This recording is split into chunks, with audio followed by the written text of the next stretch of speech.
અમદાવાદ ભાદ્રવા સુદના નોમને દિવસે અનેક જગ્યાએ નવનેજા સાથે શોભાયાત્રા નીકળી. મણિન્દર ભૈરવનાથના આશાવલ ભીલવાસના રામદેવ પીર મંદિરે નવનેજા વાજતે ગાજતે ભીલ સમાજે ચડાવ્યા. શાયાલમ ટોલનાકા પાસેના રામદેવ પીર મંદિરે આ ભાદરવા સુદના નોમના દિવસે મંદિરના પાંગણમાં હવન કરવામાં આવ્યો.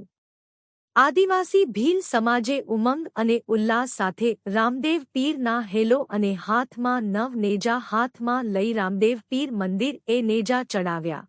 તમે નામને પરિચય આપો. મારું નામ શાંતિભાઈ ભીલ. આજના દિવસ ભાદરવા નોમ ને રામદેવ પીર નવરાત્રિ ઉત્સવ ઘણા ઉમંગથી અને ઘણા વર્ષોથી ગુજરાત સરકારની અંદર અને રાજસ્થાનની અંદર અને અમારા ભીલ સમાજ ઘણા આનંદ અને ઉત્સવથી આ રામદેવ પીર નવરાત્રિ ઉત્સવ કરે છે.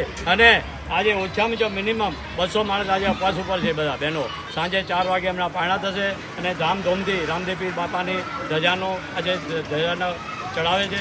અને હું હરખથી બહુ છું કે મારા ભીલ સમાજને સદબુદ્ધિ આપે, સારા માર્ગે દોડાવે, એ જ હું મારી પ્રેરણા રાખું છું. ભગવાન રામદેવજી બાપા સર્વેને સુખી રાખે, એ જ મારી એક ભાવના છે. સાહેબ, આજે સવારથી લઈને અત્યાર સુધી શું કાર્યક્રમો મંદિર અને આશા ભીલ સમાજ વતી કરવામાં આવ્યા? આજના દિવસે આશા ભીલવાસ તરફથી આજે મારા રહીશો, મારા મિત્રો, મારા યુવાન બહેનોએ સર્વે મળીને આજે એક આ ધજાનો પ્રોગ્રામ દર વર્ષે રાખે છે પ્રોગ્રામ, ને દર વર્ષે ધામધૂમથી અને ઉત્સવ ઉજવે છે. અને સાંજે એમને પારણા બધાને થશે એવી મારી લાગણી છે. દરેક ભાઈઓ અને બહેનોને ભગવાન રામદેવજી બાપા સર્વેને સદબુદ્ધિ આપે, એ જ મારી પ્રેરણા છે. સાહેબ, હા.